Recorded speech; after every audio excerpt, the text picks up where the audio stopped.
Oi, pessoal, tudo bem? Dando continuidade às nossas aulas, a gente vai conversar hoje sobre o presente simples ou simple present, tudo bem?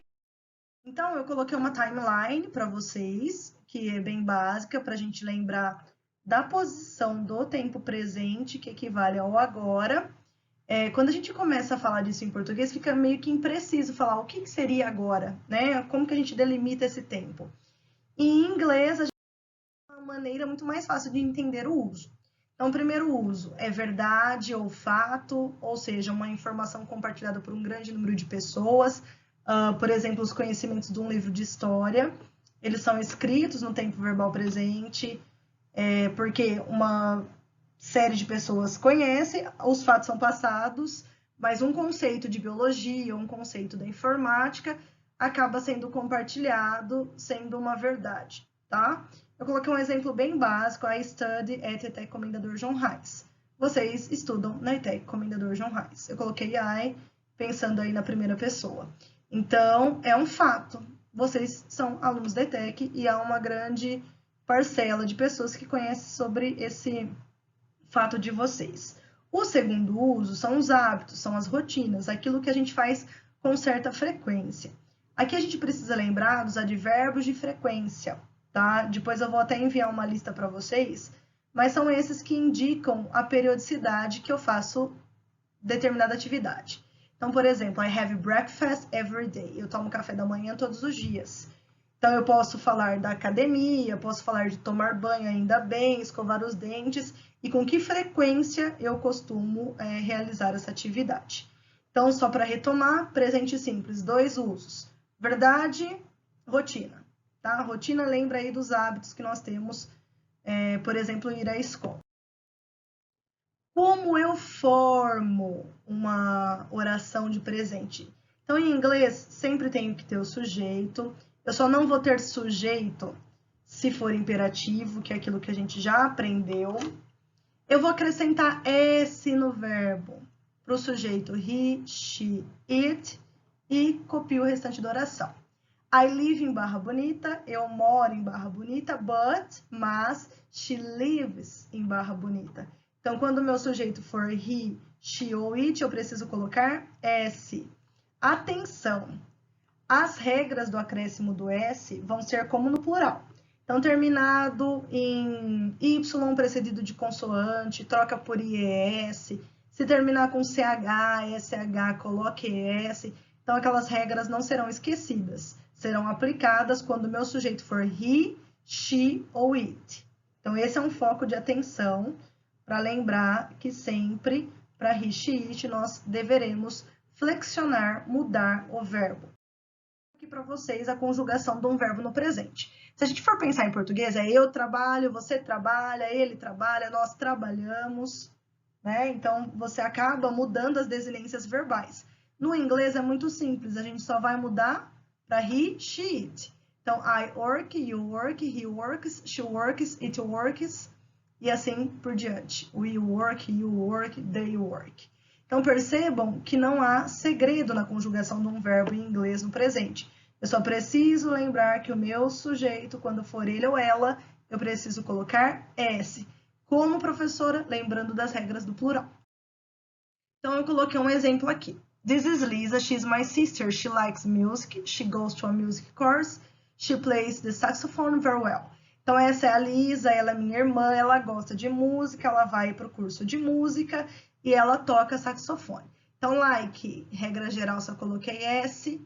Verbo go, termina com o, tá lá na regra do plural. Os chineses assistiram ao show da Xuxa, né? Terminou com o, acrescente S. O play termina com Y, só que ele é precedido de vogal, eu apenas coloco S. They study English twice a week. Eles estudam inglês 2 vezes na semana. Olha aqui o hábito, né, a frequência.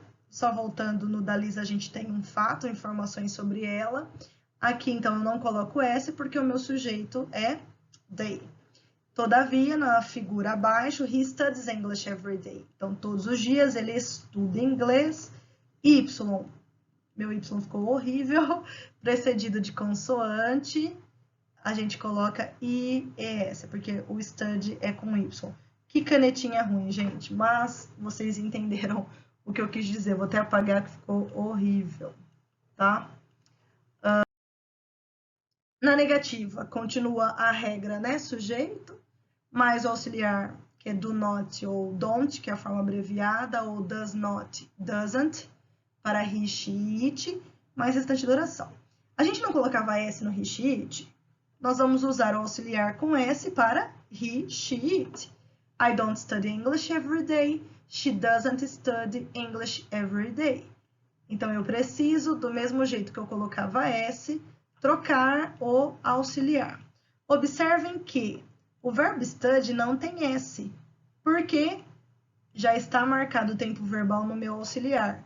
Então, anotem, quando usa auxiliar, o verbo volta ao normal. Eu não vou conjugar com S, pois o S, o meu tempo verbal, já está marcado no meu auxiliar, doesn't. De novo, do, not, don't para I, you, we, they, e doesn't para he, she, it. This is my dad, Homer Simpson. He wants to be the president of America, but there is a problem. He doesn't like working, he likes holidays. Então, esse é meu pai, ele é o Homer Simpson, ele quer ser o presidente, então, ó, he precisa colocar S, regra geral, mas tem um problema, ele não gosta, como é ele, eu preciso usar o auxiliar doesn't, o meu verbo like ficou normal, e ele gosta o quê? De feriados, tá? Então, resumidamente, como que ele vai ser aí o presidente se ele não curte muito trabalhar, tá? Então, fica bem expressa a diferença entre um uso e outro. E, por fim, nós temos as interrogativas. Nas interrogativas, assim como era no verbo to be, o auxiliar vem na frente para fazer perguntas. Sempre nas questões em inglês, a gente vai usar primeiro o auxiliar, que vai ser do ou does, dependendo do meu sujeito. Does para he, she, it. Sujeito, verbo e restante da oração. De novo, o verbo não vai ter S, tá? Do you speak English? No, I don't. Ou yes, I do. Você fala inglês? Não, eu não falo. Sim, eu falo. Does she speak English? Não, ela não fala. Ou sim, ela fala. Então, o que a gente tem que lembrar? Que nas afirmativas, a gente vai acrescentar S no verbo para he, she, it. Na negativa e na interrogativa, a gente não mexe no verbo, porque nós usamos o auxiliar do ou does na interrogativa, don't ou doesn't na negativa. Aqui eu coloquei para vocês um exemplo de uma música que tem a estrutura interrogativa do presente. Vamos ver se dá para vocês escutarem. Não está executando o meu vídeo, depois eu vou colocar separado para vocês, tá? E aqui, agora...